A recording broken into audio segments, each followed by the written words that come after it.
अध्याय 1 के प्रश्नावली 1 का 8वां प्रश्न है। नदी के एक किनारे पर दो बिंदु ए और बी के बीच की दूरी 40 मीटर है। नदी के इस किनारे के समांतर दूसरे किनारे पर इस बिंदु सी इस प्रकार है कि कोण बी ए सी बराबर 60 अंश तथा कोण ए बी सी बराबर 30 अंश। तो नदी की चौड़ाई ज्ञात कीजिए। देखो, नदी की चौड़ाई हमें क्या करना है, ज्ञात करना है। सबसे पहले तो हम नदी बना लेते हैं, ठीक है। नदी के कितने किनारे होते हैं? दो किनारे, जैसे कि इस प्रश्न में भी कहा है ना। तो सिंपल, नदी के दो किनारे होते हैं, तो एक किनारा ये हो गया, ठीक है, नदी बना रहे हैं, और दूसरा किनारा ये हो गया, ठीक है। और इस नदी में पानी भरा रहेगा, है ना। तो पानी भी भर लेते हैं कुछ इस प्रकार से, थोड़ा थोड़ा करके, डेढ़ डेढ़ दे के, इस तरीके से नदी में हमने क्या भर लिया? पानी भर लिया, ठीक है। अब क्या कह रहा है, नदी के एक किनारे पर ना दो बिंदु है कह रहा है। तो ये पहला किनारा है, मतलब एक किनारा। इस एक किनारे पर दो बिंदु है, एक बिंदु ये और एक बिंदु ये, ठीक है। दो बिंदु हो गया, ठीक। इसके बाद प्रश्न में क्या कहा है? प्रश्न में ये कहा है कि नदी के दूसरे किनारे पर भी एक बिंदु है। सिर्फ एक बिंदु है ना दूसरे किनारे पर, तो दूसरे किनारे पर मैं सिर्फ एक बिंदु दूंगा और पहले किनारे पर दो बिंदु दूंगा, ठीक है। और जो पहला किनारा है, ठीक है, जो पहला किनारा है जिन पे दो बिंदु है, पहला और दूसरा, तो इन दोनों की बीच की जो दूरी है वो है 40 मीटर है, ठीक है। दोनों की बीच की दूरी कितना है? 40 मीटर। अब ये जो बिंदु है और ये बिंदु, इसको मिला लेते हैं। ये मैंने मिला लिया, इसको भी ऐसे ही मिला लेंगे, ठीक है। इस तरीके से हमने मिला लिया। और प्रश्न में निकालना क्या है? चौड़ाई निकालना है ना। तो चौड़ाई निकालना है, तो चौड़ाई कैसे निकालोगे? देखो, ये अगर ये इस तरीके से पानी बह रहा है, मतलब लंबाई है ना। ये लंबाई की ओर जा रहा है, तो लंबाई हमें नहीं निकालना, प्रश्न में चौड़ाई निकालना है। तो चौड़ाई कैसे निकालोगे? पहला किनारा और दूसरा किनारे में टेप लगाओगे और टेप लगा के नापोगे, तभी तो आपको चौड़ाई पता चलेगा ना। तो हमें क्या करना है, इसे ज्ञात करना है। तो ये जो है ना, इस तरीके से हम ये जो रेखा खींच रहे हैं, यही क्या रहेगा? हमारा चौड़ाई रहेगा ना। इसको मैं एच से दर्शा देता हूँ, ठीक है। इसको मैं एच से दर्शा देता हूँ, ठीक है, एच। तो ये हमारा क्या हो गया? चौड़ाई हो गया, ठीक। अब प्रश्न में क्या कहा है, पहले नाम दे देते हैं इसका, ए बी सी, जो भी नाम देना है हमें। तो देखो, इस बिंदु पॉइंट का नाम मैंने ए दिया, इस बिंदु पॉइंट का नाम बी देते हैं, इस बिंदु पॉइंट का नाम सी, और यहाँ पे जो बिंदु पॉइंट बन रहा है, इनका नाम हम डी दे देते हैं, ठीक है। ए बी सी सभी हो गया, ठीक है। अब प्रश्न में और क्या कहा है? प्रश्न में कहा है कि कोण बी ए सी बराबर 60 अंश। तो देखो, बी ए सी मतलब इस कोण का मान कितना है? 60 अंश। और कोण ए बी सी, तो इस कोण का मान कितना होगा? 30 अंश। देखो, कोणों का मान मैंने रख दिया जैसे कि प्रश्न में कहा है ना। अब यहां से यहां की दूरी हमें पता नहीं है, ध्यान देना। ए से लेकर डी की दूरी आपको पता है क्या? नहीं पता है। तो क्या करेंगे, इसे मैं x मान लूंगा, ठीक है। ए से डी की दूरी को मैंने क्या माना? x माना, क्योंकि ए से बी की दूरी मुझे पता है, समझना। ए से बी की दूरी मुझे पता है, और ए से बी की दूरी कितना है? 40 मीटर। लेकिन अलग से ए से डी की दूरी नहीं दिया है, नहीं दिया है ना। तो ए से डी की दूरी को मैं क्या मान लूंगा? x मान लूंगा, ठीक है। और डी से बी की दूरी भी मेरे पास नहीं है, तो मैं ये जो डी है से बी की दूरी, इसको मैं क्या रखूंगा? 40 में इस x को घटाएंगे तो निकल जाएगा, बिल्कुल निकल जाएगा ना। तो यहां से यहां की दूरी, मतलब डी से लेके बी की दूरी कितना हो जाएगा? 40 माइनस एक्स हो जाएगा, ठीक है। तो 40 माइनस एक्स मैं डी से बी की दूरी रख लेता हूं, ठीक। चलो, अब मैं क्या करूंगा, यहां पे मैं लिखूंगा, है ना। देखो, यहां पे सी डी, ये सी और डी का मान कितना है? एच मीटर, है ना। और इसी को हमें क्या करना है? निकालना है, ठीक। ए और बी, प्रश्न में ए बी का मान दिया है, कितना दिया है? 40 मीटर दिया हुआ है, ठीक है। ए से डी की दूरी देखो, कितना मैंने माना? एक्स माना था ना, तो एक्स मीटर रखेंगे। और डी से बी, या फिर बी से डी भी कह सकते हैं, तो 40 माइनस एक्स मीटर होगा। अब यहाँ पे देखो, दो त्रिभुज आपको दिखाई दे रहे हैं ना। दोनों त्रिभुज के देखो कोण जो है अलग अलग है, अलग अलग है। तो इनको बारी बारी से हल कर लेते हैं। पहले इसको हल कर लेते हैं, ठीक है। तो देखो, ये कौन सा त्रिभुज है? A D C. तो लिखो, त्रिभुज ए डी सी में टेन थीटा बराबर लंब अपान क्या होता है? आधार होता है ना। लंब का मान देखो, तो लंब का मान जो है ये जो सी और डी है ना, जो एच इसकी जो दूरी है वही आएगा, तो सी डी, और आधार कह रहा है, आधार क्या होगा, ए डी, ठीक है, आधार ए डी, और ये वाला रेखा क्या है, कर्ण, कर्ण हमें नहीं लेना है ना, लंब अपान आधार, तो लंब का मान कितना है एच, और आधार का मान देखो एक्स है। टेन थीटा, थीटा की जगह में कितना रखेंगे 30 अंश, 60 अंश, क्योंकि हम ये वाले कोण का उपयोग करें ना, मतलब ये वाला त्रिभुज का हम उपयोग करें, तो कोण क्या है 60 अंश है, तो 60 अंश रखेंगे, और ये h अपान एक्स, ठीक है। इसका मान कितना होता है, इसका मान होता है कर्णी 3 होता है, 10 के 60 अंश में कर्णी 3, h अपान एक्स, इन दोनों का साथ में गुणा हो जाएगा, तो x कर्णी 3 आ जाएगा, और ये रहा h, ठीक है। तो h का मान कितना निकला, देखो h का मान निकला, यहाँ पे मीटर लिख लो, ठीक है, h का मान x कर्णी 3 मीटर प्राप्त हुआ, ठीक है। अब दूसरे वाले त्रिभुज का उपयोग करते हैं, देखो दूसरा त्रिभुज क्या है, B C D, B C D में टेन थीटा बराबर लंब अपान आधार, लंब क्या है भाई, तो लंब देखो यहाँ पे क्या है सी डी, इसके लिए भी लंब रहेगा है ना, और ये जो बी डी है ये क्या होगा, इसके लिए आधार रहेगा, तो सी डी अपान बी डी, सी डी का मान h, और एक मिनट ये क्या था, बी डी था ना, बी डी का मान 40 माइनस एक्स, देख लो बी से डी की दूरी कितना है 40 माइनस एक्स, तो 40 माइनस मैंने क्या रखा एक्स रख दिया, ठीक है।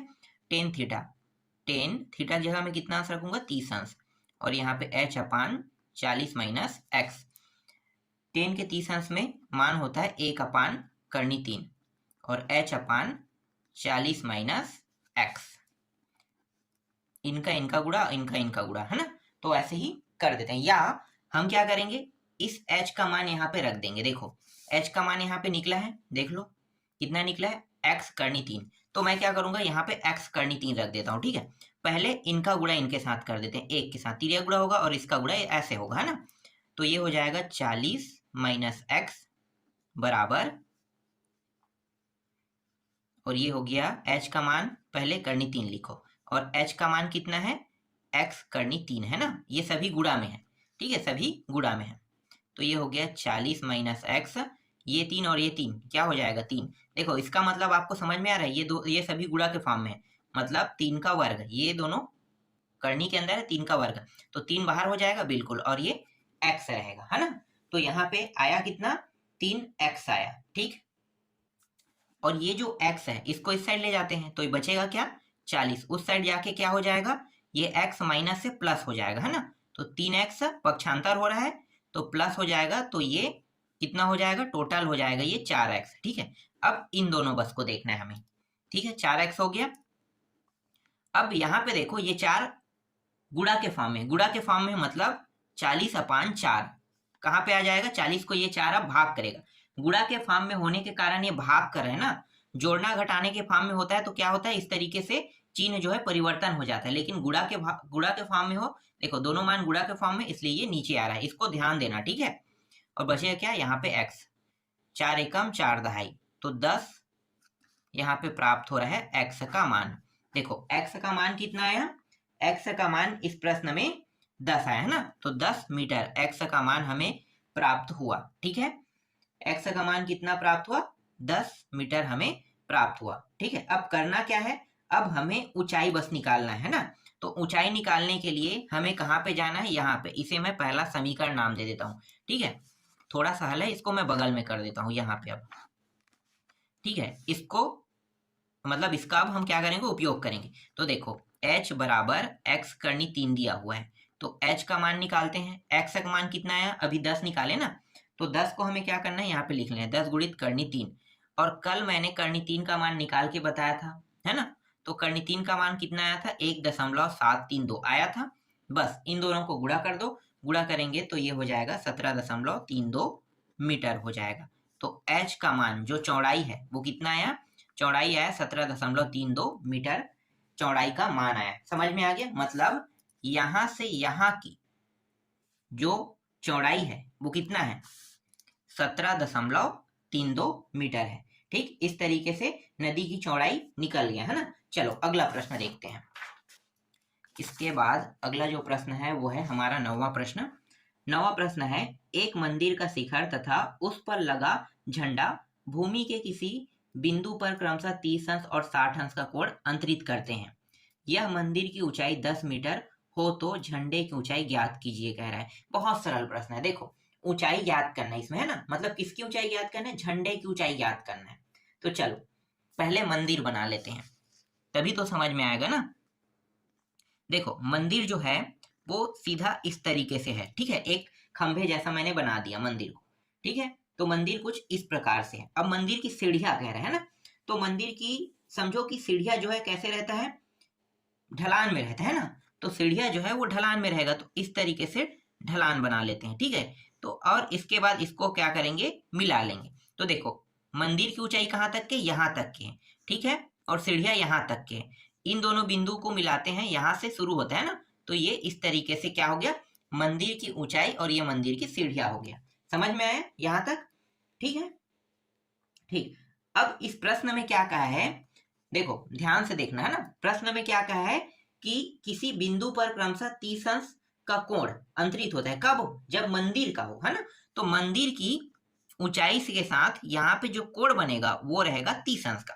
अब मैं क्या करूंगा? इस मंदिर में मैं झंडा फहरा देता हूँ, जैसे कि प्रश्न में कहा है ना। और हाँ, मंदिर की ऊंचाई भी इसमें दिया हुआ है। कितना दिया हुआ है? मंदिर की ऊंचाई 10 मीटर। तो यहाँ से यहाँ की ऊंचाई कितना है? 10 मीटर है, ठीक है। यहाँ से यहाँ की ऊंचाई कितना है? 10 मीटर, ठीक है। और जो कोण है, सीढ़िया बना है ना ये सीढ़िया, तो इसका कोण कितना है? 30 अंश है, ठीक है। कितना है? 30 अंश है, ठीक। अब झंडा फहराते हैं। तो ये रहा, मैंने झंडा फहरा दिया, ठीक है। ये कुछ इस प्रकार से झंडा फहरा दिया। तो झंडा फहराएंगे तो यहां से भी देखो, यहां से और यहां क्या करना है? हमें इन दोनों बिंदुओं को मिला लेना है। इस तरीके से मैं मिला लूंगा। तो यहाँ पे जो कोण बनेगा, ठीक है, कोण बनेगा वो कितने अंश का होगा? 60 अंश का कोण होगा कह रहा है, ठीक है। तो 60 अंश का कोण बना लेते हैं। तो ये 30 अंश इसका और इसका दोनों का मिलकर कितना हो जाएगा? 60 अंश, ठीक है। ये इतना और इतना, देखो ये पहले वाला 30 था, है ना।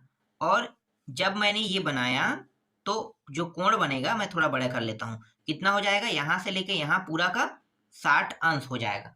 समझना है ना, 60 अंश का कोण यहाँ पे क्या हो रहा है? बन रहा है, ठीक, ठीक। और हमें ज्ञात क्या करना है? यहां से लेके यहाँ तक की ऊंचाई ज्ञात करना है। इसे मैं एस से दर्शा देता हूँ, क्योंकि झंडे की ऊंचाई हमें पता नहीं है, और झंडे की ऊंचाई क्या करना है? इस प्रश्न में निकालना है। तो इसको मैं एस से दर्शा देता हूँ, ठीक है। अब टोटल ऊंचाई को लिख लेते हैं। टोटल ऊंचाई कितना होगा? 10 और एच को जोड़ देंगे तो 10 मीटर प्लस एच, ये टोटल ऊंचाई हो गया। समझ में आया? और ये आधार का मान हमें पता तो नहीं है ना, तो आधार की दूरी को हम क्या मानेंगे? एक्स मीटर मान लेंगे। इस तरीके से मैंने क्या मान लिया?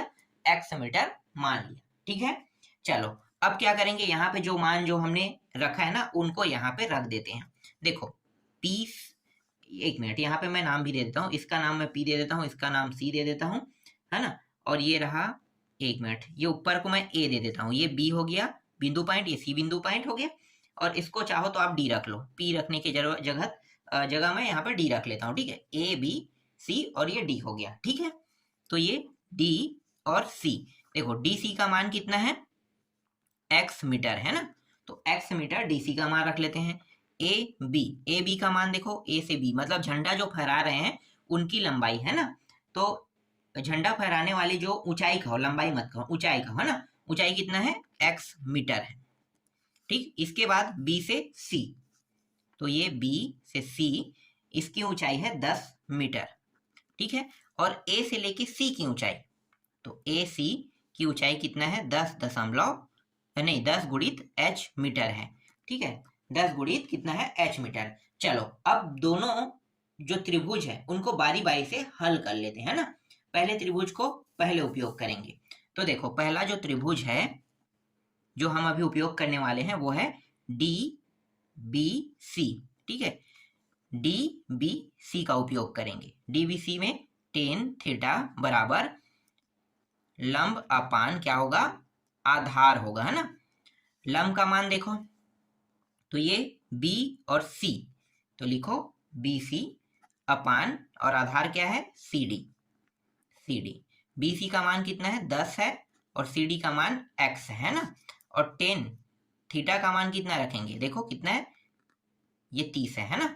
तो 30 अंश 10 अपान x।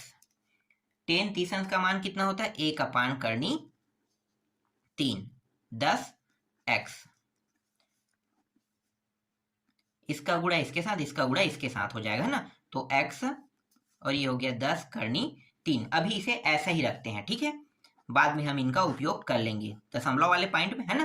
तो x का मान कितना आया, x का मान यहाँ पे आया 10 करनी 3 हमें प्राप्त हुआ, ठीक है। इसे मैं पहला समीकरण नाम दे देता हूँ, ठीक। अब क्या करने वाले हैं, दूसरा जो त्रिभुज है इनका उपयोग करने वाले हैं, ठीक है। तो दूसरा त्रिभुज है DAC, ठीक है। DAC देखो, ये D यहां से शुरू होगा, A और C, मतलब इसके अंदर ही देखो मंदिर से शुरू होके पूरा झंडा तक के इस बार जा रहा है ना। पहले हमने मंदिर का अलग निकाला, ठीक है, मंदिर वाले का अलग हमने निकाल दिया, ठीक है। और उसके बाद मंदिर वाले का जो दूरी है निकलने के बाद ये जो बड़े वाला मतलब झंडे मंदिर से शुरू होके पूरा मंदिर को लेते हुए, झंडे को भी लेते हुए जो त्रिभुज दिखाई दे रहा है इनका अब उपयोग कर रहे हैं ना। तो DAC त्रिभुज में फिर यहाँ पे टेन थीटा बराबर लंब और ये रहा आधार, है ना। लंब देखो, लंब क्या होगा यहाँ पे सीधा A और C लंब हो जाएगा और आधार CD होगा। तो AC अपान CD। AC का मान कितना है 10 प्लस H, है ना। 10 प्लस H जो है वो किसका मान है, AC का मान, और CD का मान कितना था, X था। और ये रहा टेन थीटा के जगह पे यहाँ पे 60 अंश रखेंगे इस बार। देख लो इस पूरे का मान कितना है 60 अंश, है ना। मतलब ये झंडा और मंदिर दोनों को लेकर चल रहे हैं, तब ये कितना आ रहा है 60 अंश आ रहा है। तो 60 अंश आ रहा है, इसका मतलब हम क्या रखेंगे 60 अंश रखेंगे, ठीक है। ये 60 अंश हो गया और ये हो गया 10 प्लस H अपान X। टेन 60 अंश का मान कितना होता है, करनी 3 होता है ना। तो करनी 3 हम रख देंगे, ठीक। और ये रहा 10 प्लस H और ये रहा X, इन दोनों का साथ में गुणा कर दो तो करनी 3 गुणित X हो गया, 10 प्लस H हो गया, तो करनी 3। अब देखो समीकरण 1 में X का मान कितना है 10 करनी 3 आया है, तो 10 करनी 3 यहाँ पे रख देंगे, किसके जगह पे, X के जगह में। ये रहा X की जगह में मैंने मान रख दिया। फिर 10 प्लस H, देखो ये दोनों करनी गुणा के फॉर्म में है ना, तो गुणा के फॉर्म में मतलब ये 3 हो जाएगा, 3 गुणित 10, फिर 10 प्लस ये रहा H, तो 10 दिया कितना हो गया 30, और ये रहा 10 प्लस 1 मिनट 10 प्लस H, इस 10 को इस साइड ले आया तो ये 30 इस साइड आके क्या हो जाएगा माइनस हो जाएगा, है ना, क्योंकि ये किस में है, प्लस में है। तो H का मान कितना आया, H का मान हमें प्राप्त हुआ 20 मीटर प्राप्त हुआ, ठीक है। इस प्रश्न में जो 20 मीटर हमें प्राप्त हो रहा है यही क्या है, झंडे की ऊंचाई है। देखो ये जो A से B है ना, A से B झंडे की ऊंचाई, H का मान क्या है, H का मान जो अभी हमने प्राप्त किया है 20 मीटर, देखो 20 मीटर यही क्या है, झंडे की ऊंचाई है। तो मतलब A से B की जो ऊंचाई है वो कितना है, झंडे की ऊंचाई 20 मीटर। H का मान अभी मैंने कितना निकाला, 20 मीटर निकाला, ठीक है। तो 20 मीटर झंडे की ऊंचाई है, यही इस प्रश्न का उत्तर है, ठीक है। इस तरीके से 9वां प्रश्न भी कंप्लीट हो गया, ठीक है। इसके बाद 2 प्रश्न और बाकी है, उसको मैं आपको नेक्स्ट वीडियो में बता दूंगा।